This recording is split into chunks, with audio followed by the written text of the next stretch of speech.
చూసుకుంటే ఎలా ఉంది పథకాలు అమలు ఎలా ఉంది ప్రస్తుతం తర్వాత ఎలా ఉండబోతుంది అంటారు? గత ప్రభుత్వం కంటే ఈ ప్రభుత్వం బాగుందా లేకపోతే గతమే బాగుందంటారు? ఏ ప్రభుత్వం వచ్చినా మనకు ఏమీ చేయట్లేదండి. కానీ పోయిన ప్రభుత్వమే కొంచెం బెటర్ అనిపిస్తుంది ఈ ప్రభుత్వం మీద. ఎందుకంటే సంక్షేమ పథకాలు ఏవి సరిగ్గా అమలు అవ్వట్లేదు. అక్కడేమో మాకు ఇప్పటి నుంచో ఇల్లు లేదండి. అయితే ఇల్లుకి అప్లై చేసి మాకు గత ప్రభుత్వం అప్లై చేసుకున్నా రాలేదు. ఈ ప్రభుత్వంలో అప్లై చేసుకుంటానికి వెళ్తుంటే అసలు పట్టించుకోవట్లే. సచివాలయంలో ఎందుకని అలా కొంచెం నిర్లక్ష్యంగా ఉన్నారంటున్నారు? ఎవరిని అడిగినా పోయినసారి ఉన్నప్పుడైనా సచివాలయంలో ఏమైందంటే గవర్నమెంట్ ఇళ్ళకి వచ్చాక కొంచెం చేసేవాళ్ళు. ఇప్పుడు వాళ్ళు వాలంటీర్లు అసలు ఉన్నారో లేదో, అసలు వాళ్ళు విఆర్ఓలు ఉన్నారో లేదో కూడా అర్థం కావట్లేదు. అసలు మీ మ్యాపింగ్లో ఒక చోట ఉన్నాయి, మీరు ఇల్లు అద్దెకి ఉన్న వాళ్ళం, మరి ఇల్లు లేని వాళ్ళం 100 చోట్ల మారుతాం స్వామి. అన్ని చోట్ల ఒకళ్ళు ఉండదుగా. అది సంక్షేమ పథకాల గురించి ఏం లేదు స్వామి. సంక్షేమ పథకాలు గ్యాస్ సిలిండర్ డబ్బులు పడట్లేదు. ఇంకేమో నేను చెప్పడానికి ఏమన్నా ఇల్లు అప్లై చేసుకుని కూడా అసలు ఇల్లు ఆన్లైన్లో చేయలేదు స్వామి. అందరూ ఏమంటున్నారంటే అంటే ప్రచారం ఏమొస్తుందంటే అయిపోయింది, మీకేమీ లేదు, లేని వాళ్ళకి పెట్టేసాం, అప్లికేషన్ పెట్టేసాం అంటున్నారు. మేము వెళ్తే అసలు ఆన్లైనే చేయట్లేదు, అప్లికేషన్ తీసుకున్న పక్కన పడేస్తున్నారు. అలాగ అయిపోయింది.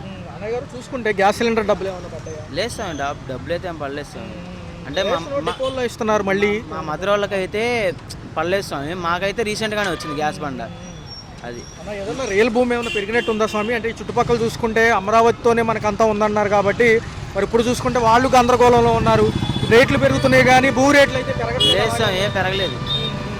ఇప్పుడు మొన్నటిదాకా ఈ డీమార్ట్ దగ్గర వచ్చేసరికి గజం ₹1,00,000 దాకా ఉండేది స్వామి. ఇవాళ రోజున 60,000 70,000. ఇంకా తగ్గుతుంది కానీ పెరగట్లేదు. అమరావతి రాజధాని అయితే పెరిగిద్ది అంటారు కానీ ఏంటో మరి పెరగట్లే. మరి ఏంటో పవన్ కళ్యాణ్ గారు కొంచెం నిబద్ధతగా ఉన్నట్టుగా ఫస్ట్లో మాట్లాడి ఇప్పుడు ఎందుకు సైలెంట్గా ఉంటున్నారు? ఏ సమస్య వచ్చినా మాట్లాడలేదు. ఏమోసం అదే అర్థం కావట్లేదు. సనాతన ధర్మం అన్నారు, అదే అన్నారు, ఇది అన్నారు. నిన్న కాకపోతే మొన్న అమ్మవారి గుడిలో కరెంట్ కట్ చేసేస్తే అది నాకు తెలిసి నేను పుట్టిన కాడి నుంచి ఏ రోజు కూడా గవర్నమెంట్ పట్టించుకున్నప్పుడు వాళ్ళు సమస్య చూసుకోవాలని మా భక్తుల మనోభావాలు అయితే దెబ్బతింటున్నాయి స్వామి. అసలు అమ్మవారి మాట్లాడే పని అమ్మవారి గుడిలో కరెంట్ తీసేయడం ఏంటి స్వామి? ఎంత పాపం అది. ఎంత దేవుడికి ఎంత కరెంటు బిల్లు కట్టకపోతే మాత్రం ఇన్ని మాఫీ చేస్తాను అంటున్నారు, డోక్రా మాఫీ చేస్తా అంటున్నారు. ఆ కరెంటు బిల్లు మాఫీ చేయొచ్చుగా. అన్ని గంటల సేపు కరెంటు పోతే అసలు ఏ గవర్నమెంట్ అయినా ఎంతసేపు అయినా నాకు తెలిసి నేను పుట్టిన కాడి నుంచి 3 గవర్నమెంట్ 4 గవర్నమెంట్ మారింది స్వామి. ఎక్కడ కూడా వినలేదు, ప్రజలు కూడా ఎక్కడ చరిత్రలో వినలేదు, అసలు చూడను కూడా చూడలేదు స్వామి. అసలు ఆ రికార్డే లేదు అసలు. అప్పుడు గతంలో ఏదైతే ఈయన గోడలు పడేస్తే అక్కడికి వెళ్ళారు కదా ఇప్పటం, మరి జోజీనగర్ వచ్చే పని కదా. ఒక మాట, జోజీనగర్లో ఇల్లు పడిపోయింది. 42 కుటుంబాలు బయటకు వచ్చున్నాయి. 42 కుటుంబాలు వీధి మీద వస్తే ఒక్కసారి కూడా పరామర్శించలేదు ఆయన. పవన్ కళ్యాణ్ గారా? అదే స్వామి, ఇప్పుడు అనేటప్పటికి అంతా గవర్నమెంట్ చంద్రబాబు నాయుడు గారు గవర్నమెంట్లో ఉంది. పవన్ కళ్యాణ్ గారు కూడా కొద్దిగా మనసు ఉంచుకొని కొద్దిగా ముందుకు వచ్చి పేదలు అనే వాళ్ళకి అసలు అది మరి అలాంటప్పుడు వాళ్ళకి పర్మిషన్ ఎలాగ ఇచ్చారు? మరి అంతమంది కుటుంబాలు రోడ్డు మీద పడినాయి అంటే వాళ్ళ జీవితాలు ఏంటి? ఎన్ని లక్షలు పెట్టి కట్టుకొని ఉంటారు, వాళ్ళు చదివింపులు ఎన్ని చదివించుకొని ఉంటారు గవర్నమెంట్ ఉద్యోగస్తులకి. వాళ్ళందరూ బయటకు వస్తేనే కదా. అధికారంలో లేనప్పుడే కదా, అధికారంలో ఉన్నప్పుడు కూడా ఒకేలాగా ఉండాలి స్వామి. సామాన్యుడికి పనులు తగ్గాయి అంటున్నారు, ఇసుక దొరుకుతున్నా కానీ పనులు ఎందుకని కంట్రోల్లోనే? ప్రజలు డబ్బులు తీయట్లేదా? ఏం జరుగుతుంది? ప్రజలు డబ్బులు కాదు స్వామి, ఇసుక దొరుకుతుంది అంటున్నారు కానీ మీకు అక్కడికి వచ్చి అక్కడి నుంచి ట్రాక్టర్లు ఇక్కడికి వచ్చేసరికి అదే రేటు ఉంటుంది. అదే రేటు ఉండేటప్పటికి సామాన్యుడు కొనుక్కునేవాడు ఏం చేస్తున్నాడంటే రేటుకి కొనుక్కోలేకపోతున్నాడు. ఇక్కడికి వచ్చేసరికి పనులు చేయించుకో, గోడ కట్టించుకోండి, ఎంత ఇసుక పడుతుంది, ఎంత సిమెంట్ పడుతుంది, ఎంత రాళ్ళు పడుతున్నాయి, అన్ని రేట్లు పెరిగిపోతుంది. సామాన్యుడు ఎలా కట్టించుకుంటాడు స్వామి? ఒక మాటలో మెయిన్ ఈ సామాన్యుడు మధ్యతరగతి వాళ్ళ మీద ఫోకస్ చేస్తే బాగుంటుంది అంటారు ఈ ప్రభుత్వం. అంతే స్వామి, అంతే. చూస్తే ఒక పక్క క్యాబినెట్ మీటింగ్లో కూడా జిల్లాల మార్పుతో పాటు గ్రేటర్ విజయవాడ చేద్దాం అనుకుంటున్నారు సార్. గన్నవరం కానివ్వండి, ఇటు పెనుమలూరు కానివ్వండి, ఇటు పక్క నూజివీడు కూడా అంటున్నారు. మరి ఎలా ఉంటుంది కలిపితే? ఎలా ఉంటుంది? బాగానే ఉంటుంది కలిపితే. అభివృద్ధి జరుగుతుంది కానీ కొన్ని చోట్ల అభివృద్ధి కార్యక్రమం కొన్ని జరగట్లేదు. రోడ్స్ కొన్ని బాగున్నాయి, కొన్ని బాగోట్లేదు. కొన్ని చోట్ల గోతులు పుడుస్తున్నారు కానీ రోడ్స్ మాత్రం వేయట్లేదు. అంతవరకు జరుగుతుంది. ఖజానా బడ్జెట్ వాళ్ళు చాలా ప్రాబ్లం ఉన్నారు. మిడిల్ క్లాస్ వాళ్ళు చాలా సఫర్ అవుతున్నారు. లోయర్ వాళ్ళు బాగున్నారు, హైయర్ వాళ్ళు బాగున్నారు. మిడిల్ క్లాస్ వాళ్ళు చాలా సఫర్ అవుతున్నారు ఈ రోజుల్లో. మిడిల్ క్లాస్ కోసం ఏదైనా ప్రత్యేకమైన పథకాలు ఇస్తే బాగుంటుందని నా అభిప్రాయం. ఎలా ఉంది సార్? కొత్తగా ప్రభుత్వాలు వచ్చిన తర్వాత కూడా ఎంటర్టైన్మెంట్ ప్రోగ్రామ్స్ మీద కాన్సన్ట్రేషన్ చేస్తుంది. ఈ అమరావతి ఆవకాయ అంటున్నారు, రేపు 8, 9, 10 నిజంగా అవసరం ఉందంటారు? అవసరం అంటే మరి చెప్పలేము. అది ఇంకా 5 సంవత్సరాలు అవుతాయి కానీ అమరావతి ఒక కొలిక్కి రాదు. ఇప్పుడు అభివృద్ధి చెందే ప్రసక్తి లేదు. 5 సంవత్సరాలు దాటితే కానీ మన అభివృద్ధి చెందే ప్రసక్తి లేదు. కేంద్రం భాగస్వామ్యంలో కాసేపు నిధులు వస్తున్నాయి అంటున్నారు, కాసేపు ఇవ్వలేదు అంటున్నారు, కాసేపు ఓళ్ళు అంటున్నారు. ఏమి నమ్మాలి అర్థం కావట్లేదు అంటున్నారు. అది ఆ ప్రజలకే అర్థం కావట్లేదు, ప్రభుత్వానికి ఏమవుతుంది, రాజకీయ నాయకులు అర్థమవుతుంది. వాళ్ళు చేసే కార్యక్రమం వాళ్ళకేం అర్థం కావట్లేదు, జనాలకేం అర్థం అవుతుంది. అది విశాఖపట్నం రుషికొండ కూడా ఆదాయ వనరు కింద మారుద్దాం అనుకుంటున్నారు సార్. ఎలా ఉంటుంది? హోటల్స్కి ఇవ్వచ్చు అంటారా, లేదా ప్రభుత్వ రంగమే హోల్డ్ చేసుకుంటే బాగుంటుందా? ప్రభుత్వ రంగం హోల్డ్ చేస్తేనే బాగుంటుంది. ప్రైవేట్ పరం చేస్తే అన్నీ ప్రైవేట్ అయిపోతాయి కొన్ని రోజులకు. జనాలు కూడా ప్రైవేట్ అయిపోతారు, గవర్నమెంట్ జాబ్స్ కూడా ఉండవు ఇంకా కొన్ని రోజులు పోతే. ఏమంటారు సార్? టెండర్లు కూడా కొద్దిగా తగ్గుముఖంగానే ఉంది వైద్య కళాశాలకి. ఏమైంది సార్ ప్రైవేటీకరణ? ప్రైవేటీకరణ ఇబ్బందికరంగా ఉంది, ప్రైవేటీకరణ చేస్తే ఇబ్బందికరంగా ఉంటుంది. పవన్ కళ్యాణ్ గారు ఉప ముఖ్యమంత్రి, ఇటు పక్క చూసుకుంటేనే గ్రామీణాభివృద్ధి శాఖ ఎలా ఉంది ఆయన పని? ఆయన పరిధి ఆయనే చెప్పాలి, మనం ఏం చేయలేము. అది అంటే 15 ఏళ్ళు సమయం ఇవ్వమంటున్నారు కదా. టైం పడుతుంది, కొంచెం చేయాలి, చూడాలి, వేసి చూడాలి. ఎలా ఉంది సార్? విద్యాశాఖ మంత్రి కమ్ ఐటీ కమ్ మినిస్టర్ ఎలా అనిపిస్తున్నారు ఆయన? చేస్తున్నాడు, ఆయన పరిధిలో ఆయన చేస్తున్నాడు. అది ఎంత మటుకు వస్తాయో మనకు తెలియదు. మనకి మాజీ ముఖ్యమంత్రి గారికి కూడా ఏమైనా అవకాశం ఉంటుందా? నెక్స్ట్ బస్సు యాత్ర అంటున్నారు కదా. బస్ యాత్ర మరి see and wait and see. ఎందుకంటే జన సంద్రోహంగా ఎక్కడికి వెళ్ళినా వాళ్ళు వస్తున్నారు కదా. జనాల్లో వెళ్ళాలి, జనాల్లో ఇంకా పథకాలు పెట్టాలి, ఇంకా అభివృద్ధి కార్యక్రమాలు చేయాలి. మిడిల్ క్లాస్ వాళ్ళకి ఏం రావట్లేదు. ముందు మిడిల్ క్లాస్ వాళ్ళు చాలా సఫర్ అవుతున్నారు. ఈరోజు లోయర్ వాళ్ళు బాగున్నారు, హైయర్ వాళ్ళు బాగున్నారు, మిడిల్ వాళ్ళు చాలా సఫర్ అవుతున్నారు. దాని గురించి ఆలోచించాలి ప్రభుత్వం. అమరావతి చట్టబద్ధత వస్తుందంటారా? నెక్స్ట్ పార్లమెంట్ సెషన్స్లో అన్న గెజిట్లో బిల్లు పాస్ చేసి వస్తాయని అనుకుంటున్నాం. మరి ఏం జరుగుతుందో చూడాలి. వేసెన్సీ పట్టుబడి ఉంటారా మోడీ గారు మరి పైన? నెక్స్ట్ మోడీ గారు ఉంటారో మరి మోడీ గారు వెళ్ళిపోతారో తెలియదు, పరిస్థితి ఎలా ఉంటుంది. ఎలా ఉంటుంది సార్? స్థానిక సంస్థల ఎన్నికలు ఏమైనా ప్రభావం ఉంటుందా? మున్సిపాలిటీలతో పాటు పంచాయతీ ఎన్నికలు ఉంటుందా? ఏ గవర్నమెంట్ ఉంటే ఆ గవర్నమెంట్కే ఫార్మర్ ఉంటుంది, ప్రతిపక్షానికి ఏముండదు. 2029 ఏమైనా ఊహించవచ్చా అటా ఇటా? చెప్పలేము అప్పటికి. అప్పుడు ఎవరు ఉంటారో ఎవరు తెలియదు. ఓకే. చూస్తే 18 నెలలు కొత్త పల్లె పరిపాలన. గతంలో జగన్ గారు 9 పథకాలు అయితే ఇప్పుడు 6 పథకాలు. ఈ సూపర్ 6 అని పేరు పెట్టారు, ఎలా అనిపిస్తుంది? గ్యాస్ పండుగ అని చెప్పారు కానీ అది రావట్లేదండి. ఆయన అడిగితేమో ఆ రెస్పాన్స్ సరిగ్గా ఉండట్లే. సార్, సామాన్యుడు ఎప్పుడు కూడా ధరలతోనే సతమతం అవుతాడు. కంట్రోల్లోకి వచ్చినట్టయిన ధరలు నిత్యావసర సరుకులు కానించి అన్నీ కూడా సరుకులు అంత కంట్రోల్ అయితే ఏం లేదండి, ఏమనిపించలే. ఇదే విధంగా చూసుకుంటే ఎలా ఉంది సార్? ఒక పక్క అమరావతి అంటున్నారు, ఒక పక్క ఏమో రోడ్లు గ్రేటర్ విజయవాడ చేస్తామంటున్నారు కదా. ఏమనుకోవట్లేదు, నాకు ట్రాఫిక్ అయితే ఎక్కువ ట్రాఫిక్ ఎక్కువైపోయి యాక్సిడెంట్లు ఎక్కువైపోతున్నాయి విజయవాడలో. మెయిన్ చాలా దరిద్రంగా ఉంది. సార్, చూసుకున్నట్లయితే క్యాబినెట్ మీటింగ్లో ఏమంటున్నారంటే అటు నూజివీడి వరకు, ఇటు పెనమలూరు, ఇటు పక్కేమో మొన్నటిదాకా ఇబ్రహీంపట్నం అన్నారు, మళ్ళీ ఆపారు. మరి ఈ లెక్కలో ఇవన్నీ కలుపుకుంటూ వస్తే ఇటు గన్నవరం కూడా అంట సార్. మరి ఏమంటారు, కలపొచ్చా? గన్నవరం దాకా కలపొచ్చండి, సిటీ పెద్ద చేయాలంటే మళ్ళీ కలపాలిగా. 10 ఏళ్ళు సమయం ఇస్తే పెద్ద రాజధాని చూడొచ్చు. దాంతోపాటు విమానాశ్రయాలు కూడా భోగాపురంతో పాటు ఇటు గన్నవరం కూడా అంటున్నారు. మరి ఏమవుతుంది? అంత ఐడియా లేదు. ఎలా ఉంది సార్ టోటల్గా చూసుకుంటే? కొత్త ప్రభుత్వ పథకాలు 1వ తారీఖు పెన్షన్ కార్డు నుంచి చూసుకుంటే రేషన్ తీసుకునే దాంట్లో ఏమైనా ఇబ్బంది ఉందా? రేషన్ తీసుకున్నట్టు ఇబ్బంది లేదు. అంటే గతంలో డోర్ డెలివరీస్ వచ్చాయి కదా సార్. అది డోర్ డెలివరీ బాగానే ఉండేది, ఇదేమైనా వెళ్ళి తెచ్చుకోవాలి అంతే. ఒక పవన్ కళ్యాణ్ గారేమో ఉప ముఖ్యమంత్రి, ఇటు పక్క ఏమో లోకేష్ గారేమో విద్యాశాఖ ఐటీ మినిస్టర్గా ఉన్నారు. మరి ఎలా ఉంటుంది? రేపు మన ఎవరైతే ఇక్కడ విద్యార్థులు కానివ్వండి, ఉద్యోగస్తులు కానివ్వండి, ఇక్కడ చేసుకోవడానికి అవకాశం ఉంటుంది ఒక 10 ఏళ్ళు సమయం ఇస్తే ఉద్యోగాలు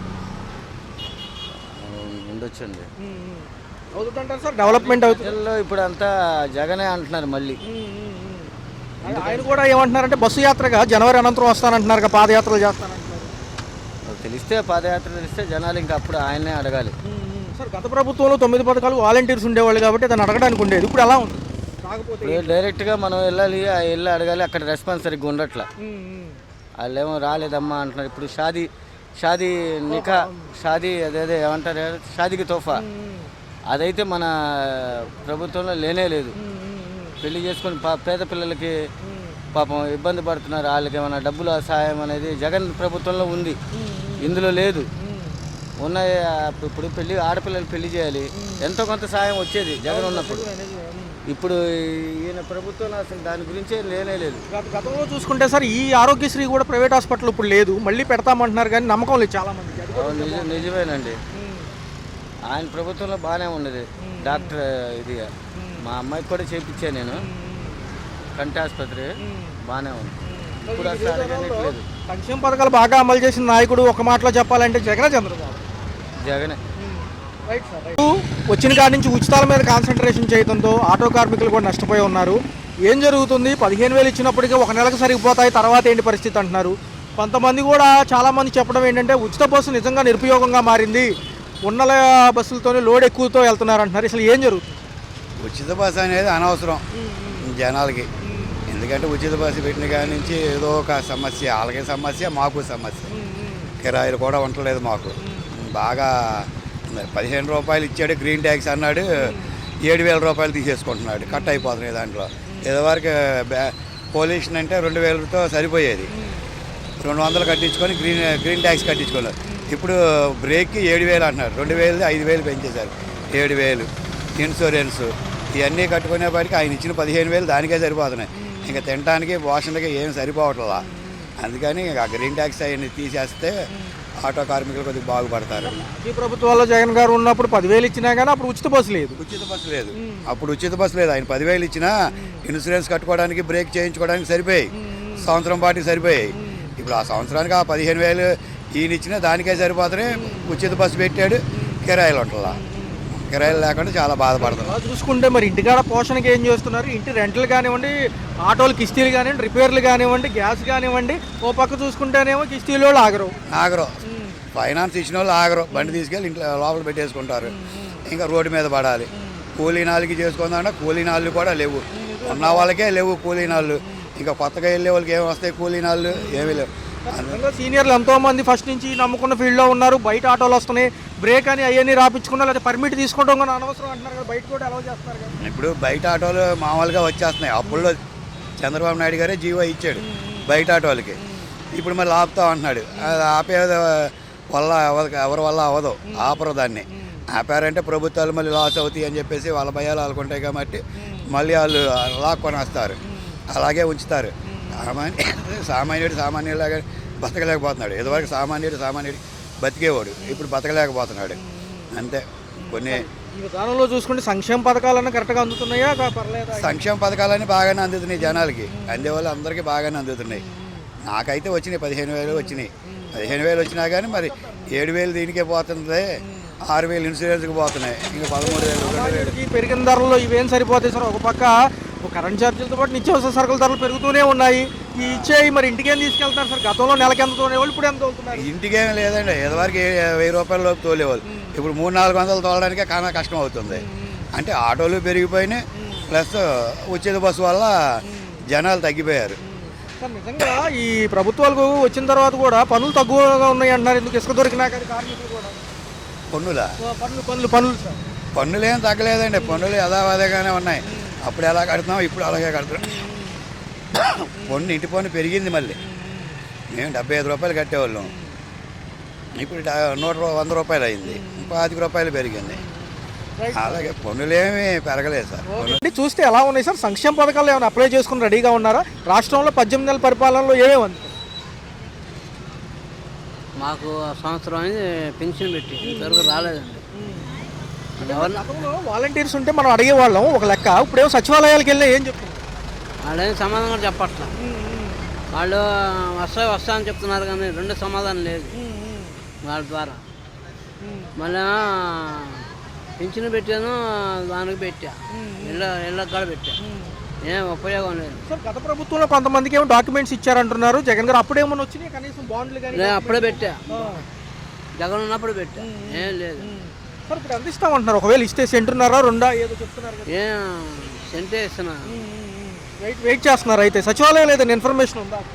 ఏం లేదండి, దానికి సమాధానం కూడా లేదు. సార్ ఎలా ఉన్నాయి ధరలు? ఎలా ఉన్నాయి? కంట్రోల్లోకి వచ్చినట్టేనా? పర్లేదా? పెరుగుతున్నాయా? కొద్దిగా అటు ఇటుగా ఉన్నాయి. మహిళలకు ఉచిత బస్సు వల్ల మగవారికి ఇబ్బంది అంటున్నారు, ఏదైనా ఇబ్బంది? ఇబ్బంది మగవారికి. ఆటో వాళ్ళు కూడా బాధపడుతున్నారు.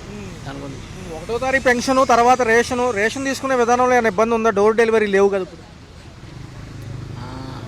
అదేం లేదండి, అంటే మామూలుగా డిపోల్లోకి వెళ్ళి తీసుకోవాలి కదా? డిపోలో వెళ్తే మంచిది, అదే హాయి, కరెక్ట్గా ఉంటున్నాయి. అదే డోర్ డెలివరీ అనుకో వాళ్ళు ఓట్ల. 3 గ్యాస్ సిలిండర్లు అన్నారు, ఎన్నింటికి డబ్బులు పడ్డాయి సార్ సుమారు? మాకు 2 పడ్డాయి, ఇంకా రావాలి, ఇంకోటి రావాలి. ఎలా ఉంటుంది సార్? అంటే సార్ గ్రేటర్ విజయవాడ చేద్దాం అనుకుంటున్నారు, విజయవాడని గ్రేటర్ హైదరాబాద్ లాగానే ఇటు పక్క పెనమలూరు, నూజివీడు, గన్నవరం ఇవన్నీ కలుపుదాం అనుకుంటున్నారు. ఏమంటారు? ఒక మాటలు బాగుంటుందా? బాగానే ఉంటుంది, చేసుకుంటాం. దాంతోపాటు జిల్లాల మార్పులు కూడా మొన్న హడావుడి చేశారు. ఎలా అనిపిస్తుంది? కొత్త జిల్లాలు మళ్ళీ 28కే కుదించబడ్డాయి కదా? అదే దాని గురించి మనకు అంత ఎలా ఉంది సార్ పవన్ కళ్యాణ్ గారు ఉప ముఖ్యమంత్రి, ఆయన పనితీరు ఎలా ఉంది, గ్రామీణాభివృద్ధి, రోడ్లు ఎలా ఉంది? రోడ్లు బాగానే ఉన్నాయి, కొన్ని అయినా కానీ కొన్ని చోట్ల గోతులే ఉన్నాయి, అయినా పట్టించుకోవట్లేదు. అమరావతి పరిస్థితి ఏమంటారు సార్? ఏదన్నా రియల్ భూమి పెరిగిందా? ఇటు పక్క రేట్లు ఏమన్నా? రేట్లు ఇటు పక్క పెరిగినా కానీ ఏం లేదు. కొంత సమయం పడుతుంది అంటున్నారు కదా, 10-15 ఏళ్ళు. పట్టించి ఏదైనా పట్టించి. ఏమంటారు సార్, రేపు అంతా బాగుండి అంతా డెవలప్ అయితే ఇక్కడ పిల్లలు ఉద్యోగాలు చేసుకోవచ్చు అంటారా? చేసుకోవచ్చు, దాని గురించి ఒక టైం పట్టింది, దాని కూడా 20 ఏళ్ళు పట్టింది, ఇప్పుడేం పట్టదు. మరి ఏమంటారు సార్, మున్సిపల్ ఎన్నికలతో పాటు పంచాయతీ ఎన్నికలు ఉన్నాయి కదా, రేపు ఎలా ఉండబోతుంది? ఒక్క మాట వస్తే కానీ తెలియదు కదా, ఏదైనా ముందు చెప్పలేం కదా. ఓకే సార్, ఇవైతే కనుక వెయిట్ చేస్తున్నారు, ఇళ్ళ స్థలాలకు కానివ్వండి, ఇటు పక్క పెన్షన్కి కానివ్వండి. టెన్షన్. Okay, thank you. ప్రభుత్వాలు వచ్చిన తర్వాత 6 పథకాలు, అందులో ఎక్కువ మహిళలకి సంబంధించినవి ఉన్నాయి.